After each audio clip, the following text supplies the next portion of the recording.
సంవత్సరాల తరబడి government job కోసం వేచి చూస్తున్నారా? కేవలం 8 నెలల్లో మీ కల నెరవేర్చుకోండి. వెంటనే కింది నెంబర్స్‌కి కాల్ చేయండి. Hi viewers, India's largest digital media network Suman టీవీకి స్వాగతం. ప్రస్తుతం మనతో ఉన్నారు motivational speaker and emotional wellness coach హరిత. నమస్తే హరిత. నమస్తే రాజు. సో హరిత, కొంతమంది లవ్ చూస్తే చాలా హ్యాపీగా ఉంటుంది. అరే మనకి అలాంటి లవ్ దొరికితే బాగుంటుంది కదా అని చాలా కోరికగా ఉంటుంది అలాంటి లవ్ కోసం. కొంతమందిని చూస్తే భయంకరంగా ఉంటుంది. అరే బానిస బతుకుతున్నారు ఏంటి, ఎందుకు అంత బానిసగా ఎందుకు బతకాలి అంటే, ప్రేమ బానిస రెండు ఒకటేనా, వేరువేరా, అసలు తేడా ఏంటి? నాకు అనిపిస్తుంది, నీ కోసం ఎదురు చూడడం ప్రేమ, నీ ప్రేమ కోసం ఎదురు చూడడం బానిస అని నా ఫీలింగ్. సో ఇంత తేడా ఉంది కదా, సో మరి ఎందుకు అది గుర్తించుకోలేకపోతున్నారు? దీని గురించి ఒక్కసారి డీటెయిల్గా ఎక్స్ప్లెయిన్ చేయి. నేను ఒక కేసు మాట్లాడి మళ్ళీ ఇక్కడికి వస్తాను. ఓకే, అక్కడ నుంచి ఆడియన్స్కి కూడా అర్థం అవుతుంది అనమాట అసలు ఏంటి డిఫరెంట్ అనేసి. రీసెంట్గా ఒక కపుల్ ఉన్నారు. ఓకే, ఆ కపుల్ హనీమూన్ కోసము 5 days ప్యాకేజ్లో వెళ్ళారు. హాలిడేకి వెళ్ళారు, ఆ రూమ్స్ బుక్ చేసుకున్నారు, అంతా ఎంజాయ్ చేద్దామని ప్లాన్ చేసుకున్నారు. షాపింగ్లు అన్నీ అయిపోయినాయి, ప్రిపేర్డ్గా ఉన్నారు. అండ్ హనీమూన్ అంటే ఇంకా నీకు తెలుసు కదా, ఎంత ఊహించుకుంటారో, బాగా ఎంజాయ్ చేయాలని, అలా ఉండాలని, ఇలా ఉండాలని. But the thing happened was, అతను అనుకున్న అక్కడ సీ వ్యూ కోరుకున్నాడు. సీ వ్యూలో అతని హోటల్ రూమ్ లేదు. ఓకే, ఇంకేదో రూమ్ ఇచ్చారు. సో అతను ఏం చేశాడు, స్టాఫ్కి కాల్ చేశాడు. నేను ఎక్స్పెక్ట్ చేసింది ఈ రూమ్ కాదు, నాకు ఎలాంటి రూమ్ కావాలి, యాక్చువల్గా నేను సీ వ్యూ కావాలి. స్టాఫ్ వచ్చి ఇంకా మాట్లాడడం, మీరు ముందే చెప్పాలి సార్, అది ఇంకొంచెం 2000 ఎక్కువ సార్, సంథింగ్ ఏదో ఇట్లాంటి ఆర్గ్యుమెంట్ జరిగింది. అండ్ ఆ హీటెడ్ ఆర్గ్యుమెంట్కి వెళ్ళిపోయింది. ఇద్దరి మధ్యలో ఆర్గ్యుమెంట్ ఒక లెవెల్కి వెళ్ళిపోయింది. ఇక్కడ వైఫ్ ఏం చేసిందంటే, జస్ట్ ఒక డైలాగ్ కొట్టింది, సంథింగ్ లైక్ దిస్. ఎగ్జాక్ట్గా కాకపోయినా she said something like this, పోనీ వదిలేసేయండి, మనం ఇక్కడికి వచ్చింది ఎంజాయ్ చేయడానికి కదా, సీ వ్యూ కోసం కాదు కదా, పర్లేదులే, ఇలాంటి రూమ్ పోతే పోయింది, బట్ వదిలేసేయండి ఇక్కడ. రైట్, తను అంటుంది కదా, తను కూడా కరెక్ట్ అంటుంది, వదిలే. ఇతనికి ఏమైపోయింది, నువ్వు నా సపోర్ట్ చేయకుండా స్టాఫ్కి సపోర్ట్ చేసేవేంటి అని స్లోగా ఈ సీన్ కాస్త ఇటు తిరిగిపోయింది. వీళ్ళిద్దరు ఆర్గ్యుమెంట్ మొదలైపోయింది. పెళ్ళైన స్టార్టింగ్లో, నేను హనీమూన్కి వెళ్ళావు, నువ్వు ఏదో ఆలోచనలతో వచ్చావు, ఇతను డామినేట్ చేస్తున్నాడు, ఆమె పడుతోంది, కొద్దిసేపు తర్వాత ఆమె రిటర్ను, ఈయన పడ్డాడు, అండ్ స్లోగా ఇద్దరి మధ్యలో గ్యాప్. ఆ 5 days ఎందుకు ఉంటున్నారో కూడా తెలియకుండా, ఎందుకు ఆ స్పాట్స్ బుక్ చేసుకున్నారో కూడా తెలియకుండా ఆడికి వెళ్ళడం. ఇంకా ఒకరికొకరికి ఆ ఫీలింగ్స్ మంచిగా రావట్లేదు. నీ ఎనర్జీస్ అంతా ఆల్రెడీ నెగటివిటీతో ఫిల్ అయిపోయినాయి. నీకు ఫర్గివ్నెస్ రావట్లా, వాడికి ఫర్గివ్నెస్ రావట్లా. ఆబ్వియస్లీ 5 రోజులు యమగండంలా కనబడింది, ఏదో ఒకటి ఇది అయిపోతే బాగుండని తిరిగి వచ్చి పడ్డారు. ఇలాంటి మ్యారేజ్ ఎన్ని రోజులు సస్టైన్ అవుతుంది రాదా? అసలు అవ్వదు. గట్టిగా కొడితే 1 నెల 2 నెలలు. ఎందుకు తెలుసా, వీళ్ళకి ఒకరినొకరు క్షమించుకోవడం రావట్లా. ఎలా ఫర్గివ్ చేయాలి అని ఏ బుక్స్లో నేర్పలా, ఎలా సారీ చెప్పాలో నేర్పలా. సారీ ఎవరికైనా చెప్పే విధానంలో లోపల ఒక ఫీలింగ్ ఉన్న ఈగోని ఎలా దాటాలో చెప్పలా. రైట్, ఇవి తెలియనప్పుడు మనం ఆ రిలేషన్షిప్స్లో ఆబ్వియస్లీ ఆ మిస్టేక్స్ చేస్తాం. ఇంకా కామెడీ ఏంటంటే, నువ్వు నేర్చుకోనంత వరకు ప్రకృతి అదే లెసన్ నీకు తిరిగి మళ్ళీ నేర్పించేదాకా పడేస్తుంది. నువ్వు ఈ పార్ట్నర్ని తప్పించుకున్నావు అనుకో, వచ్చే పార్ట్నర్లో కూడా నీకు మళ్ళీ అవే రిపీట్ అవుతాయి. చాలా మంది అనుకుంటారు మ్యారేజ్ తర్వాత మ్యారేజ్ చేసుకుంటే హ్యాపీగా ఉంటాము, ఈ పోతే బాగుండు బాబా అని ఇక్కడ నుంచి అయితే బయటపడాలి అనుకుంటారు. నువ్వు బయటపడు, మళ్ళీ నువ్వు ఇంకో దాంట్లోకి దూకుతావు, ఇంకా పెద్ద ఊబిలోనే దూకుతారు. ఎందుకో చెప్పనా, జనరల్గా because this is your pattern, నీకు రావట్లేదు అది. So you learn it. No, ఎంత త్వరగా ఆ స్కిల్స్ నేర్చుకుంటామో అంత త్వరగా మనకు మనం హెల్ప్ చేసిన వాళ్ళం అవుతాం. బెస్ట్ సెల్ఫ్ హెల్ప్ ఇదే. రైట్, ఏంటి అంటే నేను త్వరగా నేర్చుకోగలగటం.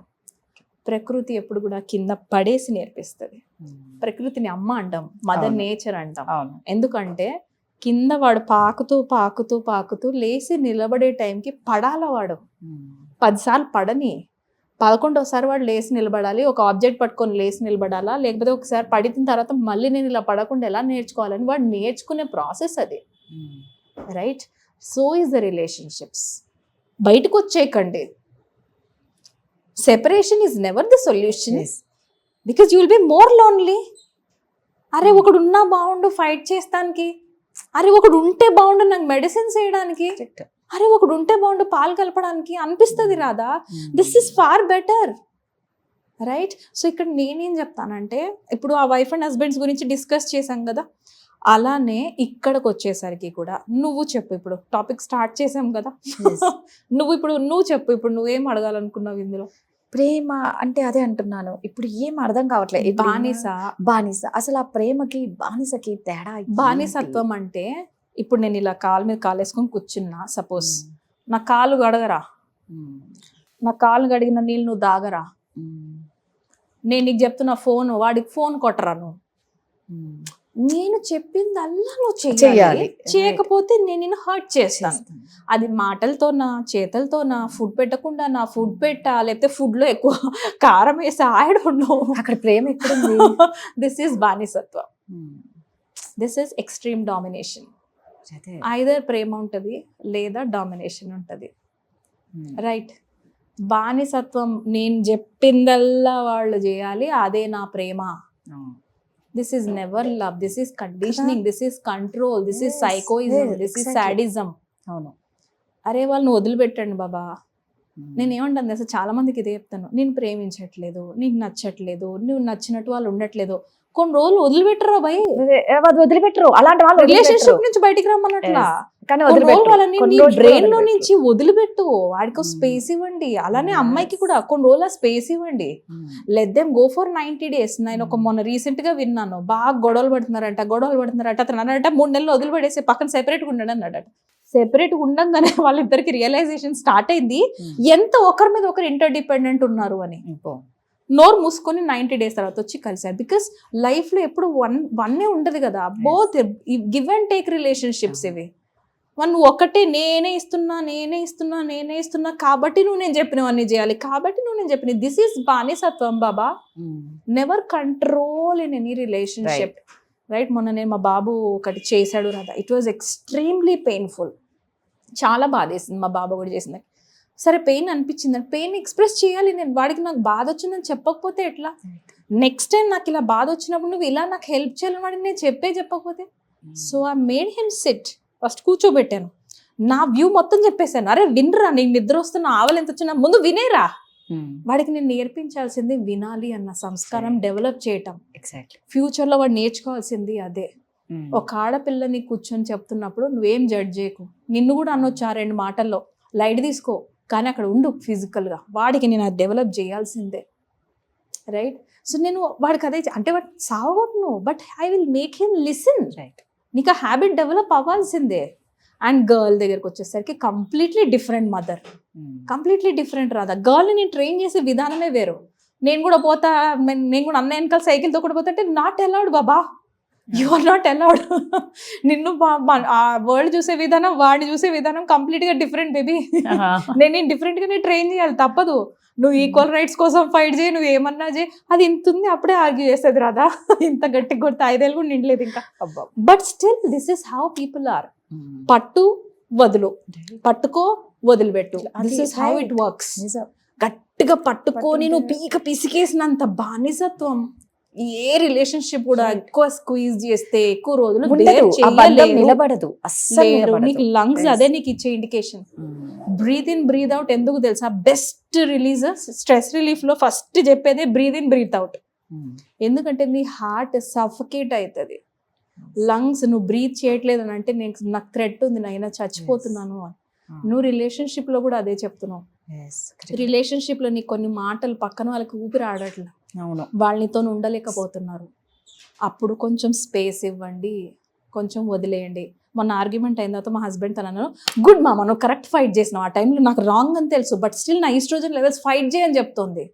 But this time you argued well, నువ్వు కరెక్టే ఫైట్ చేసావు, కానీ నెక్స్ట్ టైం కొంచెం తక్కువ చేయవా, కొంచెం ఎక్స్ట్రీమ్ అయిపోయింది, నేను పెయిన్లోకి వెళ్ళిపోయినా. But I said good, because ఆయన ఎప్పుడు ఫైట్ చేయలేదు ఆయన కోసం. ఆయన now he has learned it, good అచ్చా లాగా ముజే అర్థమవుతుంది. నేను కూడా మిస్టేక్ చేశాను and I accepted it, I said sorry, right, clean it. Wife and husbands మధ్యలో గొడవలు రావద్దు అని ఎప్పుడు అనుకోద్దు రాదు. అలా అని కావాలని గొడవలు తెచ్చుకొని నా దగ్గరికి రండి అని నేను ఎప్పుడు అనుకోను. గొడవలు వస్తాయి, but let it pass. No, బీచ్కి వెళ్ళాము, ఓషన్కి వెళ్ళాము, నాకు బీచ్ రిలాక్సేషన్ అని మా ఆయనకు తెలుసు. సో హీ అండర్స్టాండ్స్, ఓకే ఇది లిమిట్స్ దాటిందంటే దీన్ని తీసుకెళ్లి బీచ్లో పడేస్తే కొద్దిసేపు అది క్లీనింగ్ ప్రాసెస్ చేసుకొని తిరిగి వచ్చేస్తుంది. Mother nature can heal me. నాకు అది బిగ్గెస్ట్ హీలర్ అని తెలిసినప్పుడు మా ఆయన వెంటనే నువ్వు చెప్పు తీసుకెళ్ళనా, మరి ఇప్పుడు ఎలా డ్రైవింగ్ చేస్తావు అది నా ప్రాబ్లం, తీసుకెళ్ళనా తీసుకెళ్ళాను. దెన్ అండ్ దేర్ బ్యాగ్ సర్దినం పోతూనే ఉన్నాం. అండ్ ఐ సెడ్ మామ ఇట్లాంటి హస్బెండే కావాలనుకున్నా నేను, ఇట్లా పోదాం మనగానే బ్యాగ్ వేసుకొని పోతూనే ఉండాలి అని. లాస్ట్ వీక్ నాకు ఇలాంటి ఆయన వద్దన్నాను, నువ్వు మాత్రం ఇట్లా బిహేవ్ చేస్తున్నావు. This is how our estrogen levels are. వైఫ్స్ని కొంచెం అర్థం చేసుకోవాలి భర్తలు. ఒక ఆమె కాఫీ తాగుతుంది రాదా, హస్బెండ్ పక్కనే కూర్చున్నాడు, ఆ అమ్మాయి కాఫీ తాగుతూ నేను నీకు డివోర్స్ ఇస్తున్నా రేపు, నన్ను వదిలిపెట్టేసి నేను భరించలేకపోతున్నా అంది. హస్బెండ్ ఏమన్నాడు తెలుసా, నీ ఫేవరెట్ ఫుడ్ ఏం తింటావో చెప్పు, ఇప్పుడు నేను ఏమో ఆర్డర్ పెట్టాను అని అడిగాడు. వైఫ్ వెంటనే నవ్వుతూ ఐ వాంట్ చోలే బటాలి something she said. Simple simple తా నీ ఇంకమ్మా నీకేందే నేను చేసి పెట్టేది, నీకేందే ఎన్ని చేసి పెట్టినా ఏడుస్తున్నా అని అంటలేడు ఆయన. ఆమెకి ఆ టైంలో డోపమైన్ కావాలి, ఫుడ్ ఆర్డర్ పెడితే అయిపోయింది అండ్ ఆమె నవ్వుతోంది. This is it. జస్ట్ ఒకరినొకరు వాళ్ళ ప్యాటర్న్స్ ఏంటి. మన బాగా స్ట్రెస్ఫుల్ ఉన్నప్పుడు బాస్ ఆల్రెడీ ఒక 10 మాటలు అన్నాడు, నేను కూడా మాట అంటే ఇంకా ఆయన ఎక్కడికి వెళ్ళాలనిపిస్తుంది. ఆ రోజు నోరు మూసుకుని ఉంటా, నెక్స్ట్ డే చెప్తా, 1 వీక్ తర్వాత చెప్తా, ఓకే మమ్మ నేను హర్ట్ అయినా please don't say this, please పిల్లల్ని ఇలా అనకు. He will also never he repeated రాదా. అచ్చా నేను చెప్తే సరిపోతుందా రిలేషన్షిప్లో, నాకు ఇలాంటి హెల్ప్ కావాలని చెప్తే సరిపోతుంది, మనం అది ట్రైన్ చేయట్లేదు. ఇవన్నీ నేను సెల్ఫ్ లవ్ అందుకే డిజైన్ చేశాను కదా. సెల్ఫ్ లవ్లో నేను డిజైన్ చేసిందే నీ స్ట్రెంగ్స్ ఏంటి, నీ వీక్నెసెస్ ఏంటి, నీ వీక్నెసెస్ని నీ స్ట్రెంగ్స్ కింద నువ్వు మార్చుకో, పక్కన వాడిని ఎందుకు హెల్ప్ అడుగుతావు.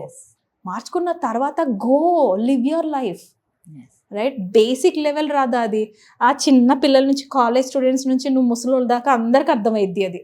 కానీ వాళ్ళు రాస్తూ ఉన్నప్పుడు ఆ ఎన్లైటన్మెంట్ ఉంటుంది, వాళ్ళ ఫేసెస్లో వచ్చిన గ్లో ఉంటుంది, అది చాలు. అదే నా ఫీజ్ అనిపిస్తుంది చాలా సార్లు. I be happy with that. Yeah just enroll బాబా. అంతే. నిజంగా ప్రేమ ప్రేమలాగే ఉండాలి, కానీ బానిసత్వంతో ఉంటే మాత్రం బంధాలు ఎప్పటికీ నిలబడవండి. సో ఎవరైనా సరే ఎటువంటి రిలేషన్లో ఉన్నా, ఎటువంటి ప్రాబ్లమ్స్ ఉన్నా, వాళ్ళు చాలా ఇబ్బంది పడుతున్నారు అంటే మాత్రం ఖచ్చితంగా ఎమోషనల్ వెల్నెస్ కోచ్గా హరిత నేను ప్రతి వీడియోలో చెప్తున్నాను, చాలా చక్కగా హీల్ చేస్తారు. మీకు ఏమైనా ప్రాబ్లమ్స్ ఉన్నా ఒక సొల్యూషన్ అనేది ఇక్కడ ఈ రూపంలో ఉంది కాబట్టి ఖచ్చితంగా కాంటాక్ట్ అవ్వండి. కింద స్క్రోల్ అవుతున్న నెంబర్కి. థ్యాంక్ యూ హరిత. Thank you so much Radha.